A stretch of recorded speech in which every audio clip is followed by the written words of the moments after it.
Rob, you are, like I said, you're a gym owner, Victory Sports. I've been going there for quite a long time now. I used to work in the cryo zone area there when Tyler Smith had it, and who I do my basketball show with. Now I remember one of the first times we talked, Rob. I told you my last name. You said it's good to have another Polish guy around. Yeah.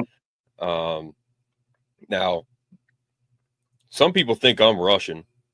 I think your name is no doubt that you're Polish. My name has an SKY at the end, so some people think it's Russian, but I'm Slovakian too. But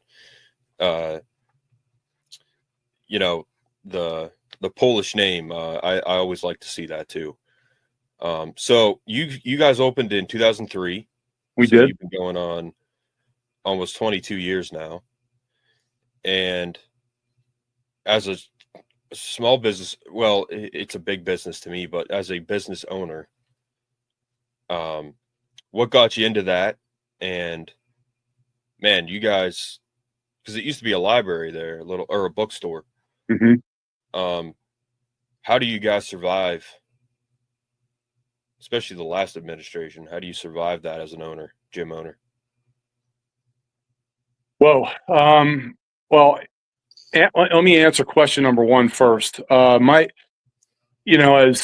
you can call it fate, you can call it divine intervention. I mean, I believe the Lord has directed our lives, and He's taken us through some really challenging things, and one of which has been this business. We have been incredibly fortunate to meet some amazing people, serve some amazing people, work with some amazing young athletes over the years. But for people that really know our story in depth, it's been wrought with challenges. A lot of stuff on a personal end that we've had no control of.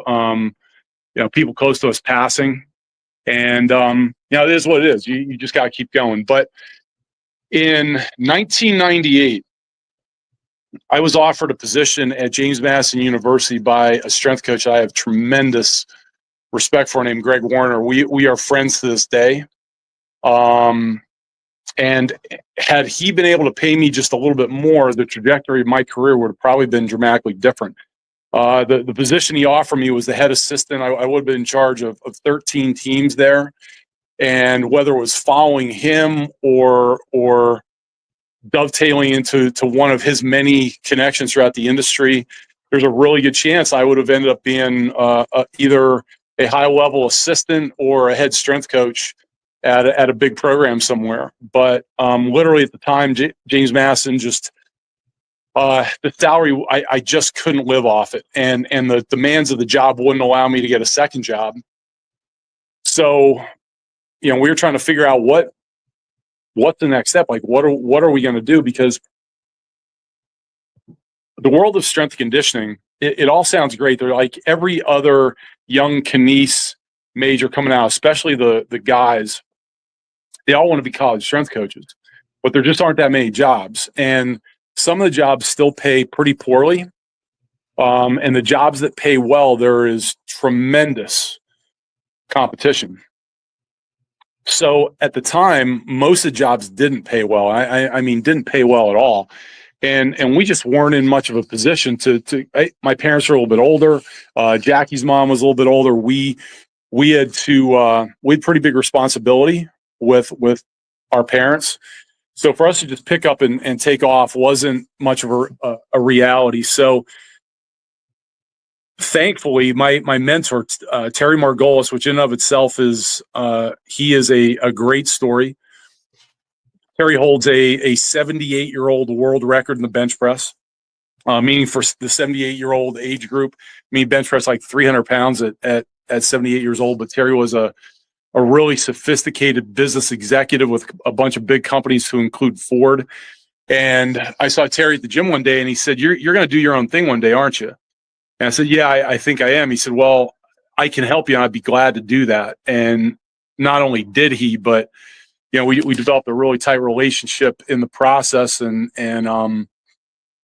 Victory was born. Fundamentally, we were renting space out of a place in State College. It was a great place. East Coast Health and Fitness. We had a really good relationship with their people. They had a lot of great members there. Like everything about the experience was great. But there were times where I was imposing on their members. I had multiple athletes in there, and we're doing all kinds of crazy stuff. And I was really limited as to what we could do from a speed perspective. So it was time for us to spread our wings. But for anyone out there thinking about doing their own thing, especially performance coaches, I'd be really cautious about jumping into big space. We should have gone into a smaller space for sure. Relative to the previous administrations, honestly, when you're in a small business, there are always challenges, no matter who's in office. So we've just had to fight and grind through regulations, non-regulations. The biggest challenge for us was COVID, and I'm not afraid to say to your audience and whoever, I'm over it, so to speak. But during the time, I mean, I was extremely frustrated. And there'll be some people that will hear what I'm about to say, but it doesn't matter because sometimes the truth is the truth. Our governor locked us down, but we knew people who had relatives who worked for him at his cabinet facility up in Clearfield. They were open. They were producing cabinets when everyone else was shut down. And my business actually improved the immune system of people. My business was actually a respite. It was a safe haven for our members. So during a really difficult time when people could really use our facility, it was taken from them, but yet it was safe enough for his people to be making cabinets. Whatever. Again, God got us through. Wasn't easy. Wasn't easy afterwards. But my wife is amazing. Yeah, as I think she's truly the glue of the company. Like she's the one who knows everybody. She knows how everything works behind the scenes. She knows how to how to keep me in check. And she's just a blessing. She's like a big sister or a mother to our staff. And we're here. So yeah, Rob. Jackie, I'm fortunate enough to be able to call her a friend at this point. She's awesome, and you can tell that she's absolutely the glue to the business. She knows how to do everything. So anytime I get to talk to her, I enjoy it. So and she's always sending me stuff on Facebook too, about the world, politics. Yeah, man, it's a great gym. Like it's one of my favorite places to go. I always say, for me personally, if a gym doesn't have at least 150-pound dumbbells, then it's not a real gym. And you guys do. So haven't quite gotten to 150s, got 135s, but and you guys have all the iron weights. That's a big difference too. And that, I used to work at an Equinox as a trainer in Greenwich, Connecticut, and that's a very wealthy area. I think still that's the wealthiest town in America. Like the Trumps grew up there, stuff like that. There was a lot of important people there. Good place to make connections. And your gym has a lot of people that it's a great place to make connections. A lot of people that enjoy fitness, that know what a gym needs, go to your gym. So thank you for providing that for this area. And then on top of that, Rob, you had the cryo zone in there. No one has that. To this day, no one has that. I think the only other place that had cryo besides Victory and Tyler Smith was like the Steelers in Pennsylvania. That was it. It was a big asset. I wish it would have worked out for Tyler to continue to have it. I had a shoulder surgery about 7 years ago, and it literally was the difference maker in my recovery. Yeah. And I learned a lot working there. I learned a lot working for Tyler. I volunteered for that at one point. Yeah, I learned a lot about what that was, and learned a lot about not only how to kind of conduct a business like that, but I just learned a lot from Tyler in the sense that, you know, he's a pioneer he has cryo skin. You know, that guy is very knowledgeable, and to think that Tyler Smith owned CryoZone is no surprise, because that's just what he does. He's a pioneer of a lot of good stuff. Very, very knowledgeable guy like you. So that was cool to have when it was there. But Rob, for your membership throughout the years, obviously you need members and athletes to keep your doors open. So how did you go about maintaining membership, and then, you know, how do you recruit athletes to come to your gym? Membership's a big challenge. State College is a pretty great place to live. And when we first opened our doors, we were one of 14 business or fitness entities in State College. We are now one of like 30. So the pie has gotten sliced incredibly thinly. If we literally, which this number may sound like a lot to your viewers, but your audience, it really is not. If we had about 200 more members, it would be a financial windfall. It would make a huge difference.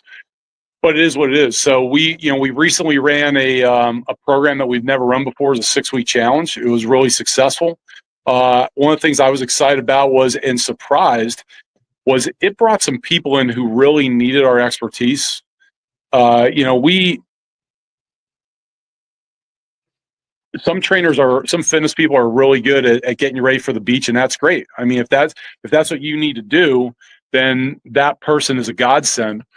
Our wheelhouse from the adult standpoint is quality of life, it's longevity, it's helping you to be in less pain, feel better, have a better life with your grandkids, etc. And this program really allowed us to touch some of those people and gave me one-on-one time, because we offered a free consultation. So, I got to sit down across from some people who really needed some clarity, and we were able to give that to them, and that was really meaningful. From the athlete standpoint, it's there, as you can imagine, Mark, there's ebbs and flows. One of the things that always positively affects our athlete numbers is the success of our athletes as a whole. So like, yeah, you can imagine when Matt, oh my goodness, Adams. Well, you tell it's time for a nap. Matt Adams, one of my favorite athletes ever. When Matt was with us and playing for the Cardinals, all of a sudden, more and more baseball players came in. Now that Chris Collier, Raiders running back, is with us, we have a few more football players who want to get faster. We have had a really healthy wrestling population now for about the last 10 years. And as you know, it's a sport that I'm passionate about. I'm a big Penn State wrestling fan, big Cale Sanderson fan. And I think wrestling embodies a lot of qualities that our society needs. And I think some parts of our society need desperately right now. And we have been blessed with some really great kids. And we have some coaches that really do a phenomenal job. RF Asif is just masterful with the wrestlers. Trevor Fleck, who works with a lot of our other athletes. Trevor, the 2-time State College Magazine Trainer of the Year. We are blessed. And I don't want to shut out anybody. I mean, Steve Jury's been with us for 23 years, our senior trainer. Steve is the guy that everybody in the industry ought to know. He knows so much. We have Casey Cicero. We have Brett Huffman. We have Will Tyson. We have a really great group of people right now, and we're fortunate to have them. Yeah. Well, with the wrestling in particular, Rob, yeah, great program, best wrestling program in the world, as Pat Kraft recently said. And they were talking about recently, which we covered on the podcast, like all the NIL and stuff like that. And Pat Kraft said, if you need 30 scholarships, we're going to give them to you, Kale. We're going to give you everything you need. You're the best program in the world. They're the Alabama football of college wrestling. Recently, Alabama, we'll see where that goes now. But yes, it's old school. It's one of those sports. It's as old as human beings, pretty much. Wrestling. It's just pure strength and skill, and that whole world, like wrestling, WWE, Jim McMahon, the UFC with Dana White. It's just an awesome sport. It's an awesome thing to watch and do. And the Penn State wrestlers were at Trump's speech there in the BJC, and of course they were. I love to see that. That's just one of those sports, man, that if you either got it or you don't. And Bald Eagle, that's that's a wrestling school, Rob, and they were literally national champions in '99. Incredible tradition. And I'll tell you what, Mark, I grew up in the coal region, you know that, and wrestling was big there. But yes. Bald Eagle's a different animal. I can remember the first match I attended there. And listen, I grew up with everybody who's been in high school wrestling matches knows this. There's always some guys in the audience yelling, put the half in, and they're yelling, stalling, and all this stuff like they know what they're talking about, and some of them do. But when I got the Bald Eagle, the mothers were yelling stuff, and the mothers knew what they were talking about. Like I was like, oh my gosh, like this is a sophisticated audience here. These people know what's up, and you have to respect the tradition, the success. It's a great thing, and I just think.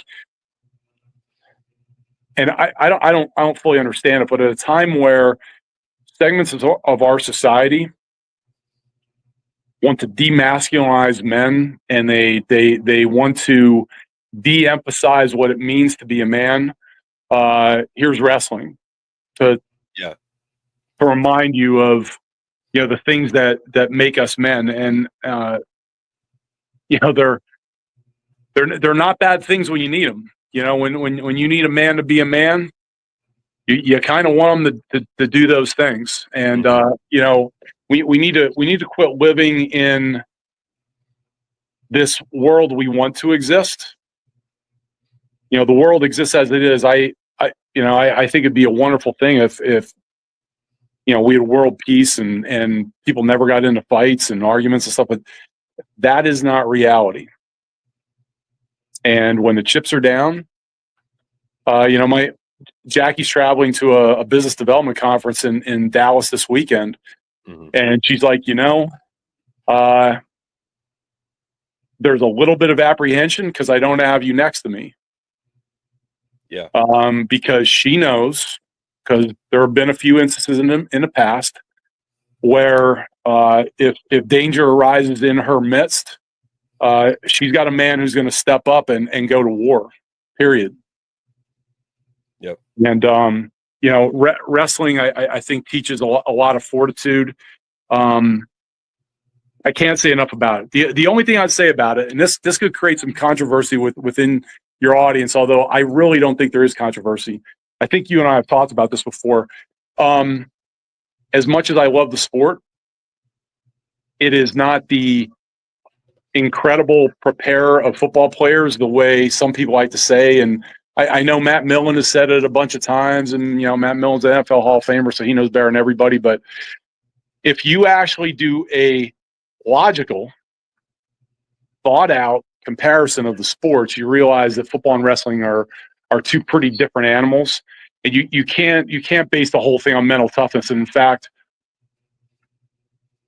we could probably spend 20 minutes just talking about mental toughness and what I really believe it is, and how I believe it's developed, and how I think we are at times delusional about what we do with athletes in order to develop mental toughness, because there's only so much you can do. You know, a lot of kids are hardwired, and what's going on at home has a huge effect. Yeah, I could tell you just a number of stories. When I was growing up, I had two very loving parents, but they did not make things easy. I remember the night I broke my dad was one of like everybody's favorite people. Like most popular in his high school class, extremely loving dad. I was blessed to have him. But the night I broke my leg at 10 years old, I did it sled riding. I did it doing something stupid he told me not to do. And when I got home and I'm laying in the living room crying, one of the first things he did was remind me of I did something pretty stupid. You know, it wasn't like a big pity party for Rob. It was like, you did something stupid. You're gonna have to deal with the pain till we get to the hospital, and you know, we'll figure it out from there. So yeah, man, I went off on a little bit of a diatribe, but I really, really think I have really strong feelings about fortitude and what it means to be able to get through the difficulties of life, because I think with a lot of our kids, we forget that they are going to face some real challenges. There are very, very few people who get very far through their adulthood without facing things that blindside you. You know, we had our 21-year-old nephew killed in a motorcycle accident. It was a beautiful, beautiful Monday morning. I walk into the gym. Everything seems to be great, and I get the call. And man, you want to talk about the rubber meeting the road?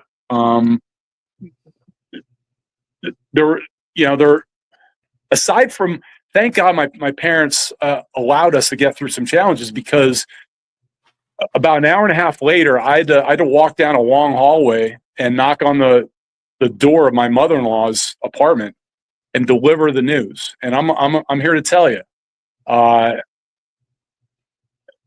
you know, if you're listening to this right now, if you've never had to deliver that message to somebody, particularly about a young person, in the case of my mother-in-law, this was the third young male that she had lost. She had a brother killed in a motorcycle accident at a young age. She had a son killed at 28 in a boating accident, and now her grandson. So life is gonna hit you. And if you go running around trying to make things as easy as they can be for your kids, I don't know what they're gonna do when things get tough. Yeah, absolutely. Do you have any brothers or sisters? I do. I have an older brother. Okay. Well, I was gonna say I'm the oldest of three. And the oldest, Rob, you know, they don't get away with anything. Like you just mentioned, you know, they got to be the toughest one. So it sounds like they were that way with both of you. So that's good. Yeah, my brother had the shoulder of the burden, but he would tell you. I'll give you three really quick examples, because I think for young parents, I really think this is important. When I tell you my parents were maniacal about things being equal, and I'm sure at the end, you know, there were, as I got older, there were some leniencies. But a couple examples. They didn't get my brother a car in high school, and they made it clear to me, don't even ask. Your brother didn't have one, you're not going to have one. My brother wasn't allowed to date till he was 15. My mom made it really clear, don't even think about it. You know, you do things behind mom's back, unfortunately. But I can remember, and think about this. I was a young kid. I can remember my mother, she gave us Easter baskets till we were, you know, in college. I can remember her sitting there with like malted milk balls and 1, 2, 2, 3, 3. You know, they did as much as I think was humanly possible to make things what Jackie calls equal measures. Yeah, that's good. Yeah. It's pretty similar with my family too. Now my sister, she's 19. She's much younger than me and my brother. My brother is 2 years apart. and she's 13 years younger than me, and she's a female, so that's a little different when you have a girl. Yeah. But yeah, it's the same, keeping things fair. Rob, you mentioned Casey, one of your trainers. Man, I literally the one day I had to go up to her because she lifts such heavy weight. I had to go up to her. I'm like, listen, I don't know who you are, but man, you're really strong. Like keep it up. I was like so impressed by that. And I've talked to her a couple times in the gym. She's really, really nice girl. But yeah, man, like I've seen her squat like 300 pounds at least, if not more. Yeah, way more. She's insanely strong. So, and I don't usually do that, like just go up to random people and be like, hey, keep it up. But yeah, she's insanely strong. She's one of your trainers there.